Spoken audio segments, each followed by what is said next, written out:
ఇష్టపడరు. ఎందుకంటే MIM is not a trustable party. ఇది మాలో ఉన్నటువంటి ముస్లిం నేతలు కూడా చెప్తున్నా కూడా ప్రధానంగా ఇప్పుడు ఎంఐఎం పార్టీలో ఎవరైతే అసరుద్దీన్ ఓవైసీ బ్రదర్స్ ఎవరైతే ఉన్నారో కొన్ని రెచ్చగొట్టే వ్యాఖ్యలు మీ పార్టీకి తీరని నష్టాన్ని చేకూర్చాయని ఇప్పటికి భావిస్తున్నారు మీరు? 100% అంటున్నా, నేను 100% అంటున్నా. ఓకే, 100%. ఎందుకంటే ఆయన కరీంనగర్ పోయి ఎవరు గెలిచినా మా కాళ్ళ దగ్గరికే రావాలన్నట్టుగా మాట్లాడడం అనేటువంటిది it is shame on part of our party, our government also. We are not depending anybody on today. As and today, we are not depending any party. ఎవరు మాకు సపోర్ట్ చేయకపోయినా ప్రజల సపోర్ట్ తోటి 65 సీట్లతో మేము ఉన్నాము.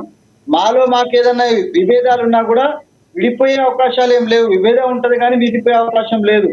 కాబట్టి మా పార్టీకి అసలు ఎవ్వరి యొక్క సహకారం అక్కర్లేదు.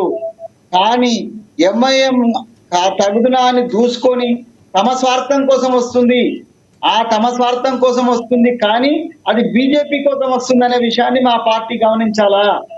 బీజేపీ ఎక్కడైతే సెన్సిటివ్ పార్ట్స్ ఉన్నాయో, ఎందుకు రాష్ట్ర వ్యాప్తంగా ఎంఐఎం పోటీ చేయలేదు ఒక ఆల్ ఇండియా పార్టీగా? మొత్తం ఆల్ ఇండియాలో ఒకేసారి ఎందుకు పోటీ చేస్తలేదు? కేవలం సెలెక్టెడ్ ప్లేసెస్ లో ఎందుకు చేస్తుంది? ఎక్కడైతే మతపరమైనటువంటి సెన్సిటివిటీ ఉన్నదో అక్కడ ఎందుకు పోటీ చేస్తుంది? అక్కడ బీజేపీకి లబ్ధి చేకూర్చడము. మహారాష్ట్రలో పోయి బీజేపీకి లబ్ధి చేకూర్చును, బీహార్లో పోయి బీజేపీకి లబ్ధి చేకూర్చున్నారు, ఇక్కడ అంటే ఢిల్లీలో పోయి చేకూర్చే ప్రయత్నం చేస్తున్నారు. ఇది అంటే మతపరమైనటువంటి పోలరైజేషన్ కు కాంగ్రెస్ పార్టీకి మిత్రులు లాంటి ముసుగులో ఇప్పటికీ కూడా బీజేపీకి మోడీకి వర్క్ చేస్తున్నారు ఓవైసీ బ్రదర్స్ అంటారు మీరు? నేనేమంటున్నా అంటే శత్రువు ముసుగేసుకున్నటువంటి మిత్రులు వారిద్దరు. బీజేపీ అండ్ ఎంఐఎం అనేది శత్రువు ముసుగేసుకున్నటువంటి మిత్రులు. ముందు తిట్టుకుంటారు, వెనుక కలుసుకుంటారు. ఇది ఇంటర్నల్ గా భారతదేశంలో ఒక విచిత్రమైనటువంటి రాజకీయం నడుస్తుంది. మోడీ యొక్క చాకచక్యమో లేదా అది అమిత్ షా యొక్క చాకచక్యం ఏంటంటే, ఒక పక్కన హిందూ హిందూ హిందూ అని మాట్లాడుకుంటేనే హిందువులను భయంకరంగా వెన్నుపోటు పడుతుంది. అది ఆ వెన్నుపోటుకు సాధనం ఎవడనంటే ఎంఐఎం అనే పార్టీ. హిందువుల యొక్క అవసరాలను, హిందువుల యొక్క దాన్ని సెంటిమెంట్ ను అడ్డం పెట్టుకొని ఎంఐఎంను ఇవాళ దేశవ్యాప్తమైన పార్టీగా చేసింది BJP party. Otherwise it is a confine to the only the old city. ఆ 7 సీట్స్ 6 సీట్ కో కన్ఫైన్. అది కూడా ఇంకా తగ్గిపోయేదే. మీరు దోస్తానా చేయటం ఏంటి? అలాంటి ఎంఐఎం పార్టీతో మీ కాంగ్రెస్ పార్టీ దోస్తానా చేయటం ఏంటి? మీరు మరి ఆపేస్తే ఎంఐఎంని ఎదగకుండా ఆపినట్టు అవుతుంది కదా, మీరు చెప్పిన పాయింట్ ఆఫ్ వ్యూ నిజముంటే. మరి 100% మేము అదే ప్రయత్నం చేస్తున్నాము. మేము మాలాంటి వాళ్ళని చాలా మందిని చెప్తున్నాం, కానీ మా చేతిలో నిర్ణయం తీసుకునేటువంటి స్థాయిలో మేము లేము. మేము కేవలం సజెస్ట్ చేసే స్థాయిలో ఉన్నాం, మేము అప్పీల్ చేసే స్థాయిలో ఉన్నాం. నిర్ణయం మా చేతిలో లేదు. మా పెద్దలు మహేష్ గౌడ్ గారు, మా పెద్దలు సీఎం గారు ఈ నిర్ణయం తీసుకోవాలి.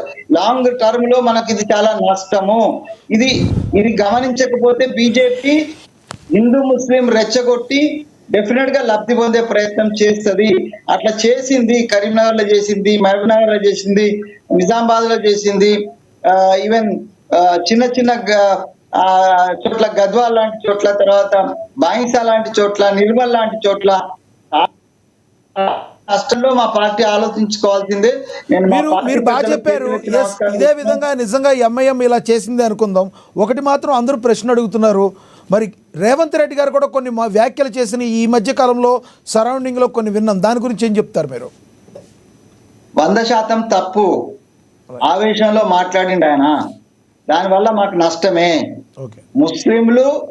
ముస్లింలు కానీ క్రిస్టియన్లు కానీ మైనార్టీలను ఆదరించే పార్టీ, వాళ్ళని హక్కులను చేర్చుకునే పార్టీ, వాళ్ళకు ఒక భరోసా ఇవ్వగలిగే పార్టీ మేమే, దాంట్లో డౌట్ లేదు. కానీ మేమే ముస్లిము, మేమే వాళ్ళే కాంగ్రెస్ అనేటువంటిది నాన్ సెన్స్. అది కాదు, తప్పు. అది అట్లాంటి స్టేట్మెంట్స్ ఆ ఫ్లోలో ఆయన గారు మాట్లాడినారు, కానీ ఆ తర్వాత ఎక్కడ ఆయన ఉద్దేశం అది కాదు. అందరినీ సమానంగా చూడటం అనేది ఆయన ఉద్దేశం. ఫ్లోలో తప్పుగా మాట్లాడితే అంతర్లీనంగా అది కాదంటారు మీరు? ఫ్లోలో అట్లా మాట్లాడిండు, కానీ అది మాకు నష్టం జరిగింది, దాంతో కొంత నష్టం జరిగింది. ఇవాళ మీరు క్వశ్చన్ చేస్తున్నారు నన్ను, మీరే కాదు ప్రతిపక్షాలు కూడా క్వశ్చన్ చేస్తున్నాయి, బయట చెప్తున్నాయి. ముస్లిం అంటేనే కాంగ్రెస్, కాంగ్రెస్ అంటేనే ముస్లిం అని మీ ముఖ్యమంత్రి అంటున్నాడంటే మాలాంటి వాళ్ళని సమాధానం చెప్పుకోలేనటువంటి దౌర్భాగ్య స్థితి వచ్చింది. కాబట్టి డెఫినెట్ గా అది ఒక నష్టమే.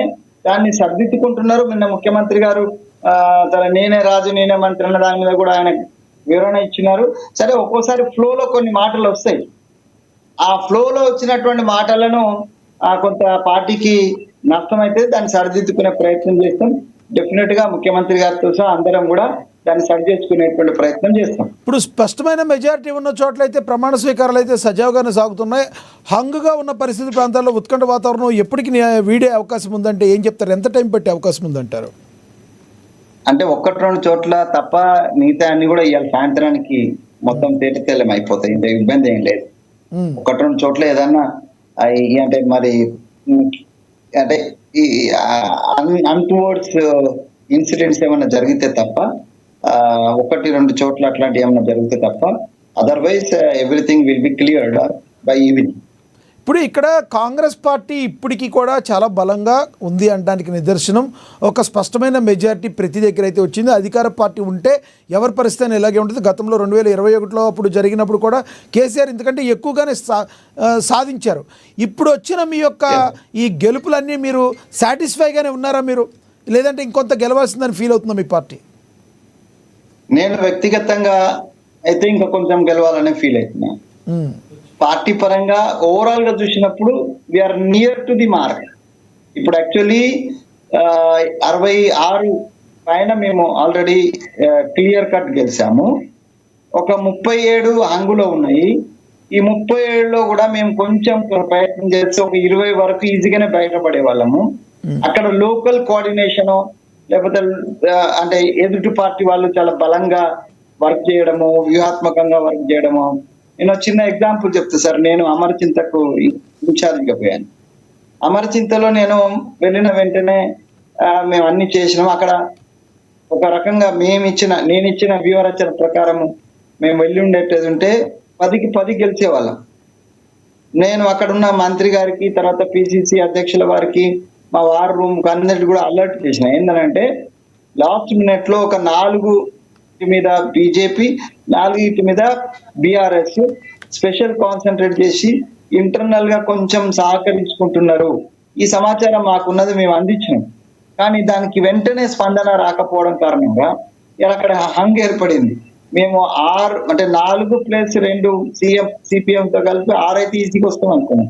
కానీ ఆ సిపిఎం కు 2 గండిపడ్డాయి, మాకు 1 గండిపడి మేము ఇవాళ 3, సిపిఎం 1, బీజేపీ 3, బీఆర్ఎస్ 3 ఇట్లా హంగ్ ఏర్పడింది. అంటే కొంచెం జాగ్రత్తలు తీసుకోవాల్సిన, అంటే ఎంతైతే అప్రమత్తంగా ఉండాలో అంత అప్రమత్తంగా, అంటే అధికార పక్షంలో ఉన్నాం, మనకు ప్రజలు సహకరిస్తున్నారు, బాగానే ఉంది లేదనేటువంటి ఒక నిర్లిప్తత కారణంగా మేము అమరచింతలో ఆ పరిస్థితి వచ్చింది మాకు. సో అట్లాగే ఓ 10-15 చోట్ల అట్లా వచ్చిందని నేను అనుకుంటున్నాను. సో అది కూడా రాకుంటే ఆల్రెడీ మేము 80కి చేరిపోయే వాళ్ళము. సో 10 అయితే హంగులో ఉంటే అందులో కూడా వచ్చేవాళ్ళం. అట్లా అయినప్పటికీ ఇప్పటికి కూడా నేను కాన్ఫిడెంట్ 90 దాకా మేము చేరిపోతాం సార్. 37లో 30 దాకా హంగు ఉన్నటువంటి 30 దాకా మాకే వచ్చే అవకాశం ఉంది. మిగతా 7 ప్రతిపక్ష మిత్రులు 1-2 చోట్ల బీజేపీ, మిగతా 4-5 చోట్ల బీఆర్ఎస్ గెలుచుకునే అవకాశం ఉంది.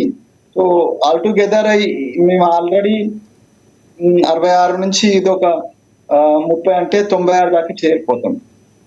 దాంట్లో ఏమి ఇబ్బంది ఉండదని నేను అనుకుంటున్నాను. ఇంకా రఘునందన్ రావు కూడా కొన్ని ఒక ఆయనకు సంబంధించిన దానిలో బీఆర్ఎస్కి సపోర్ట్ చేసినట్టుగా తెలుస్తుంది, మనకి సమాచారం అవుతుంది. ఎలా చూస్తారు? బీఆర్ఎస్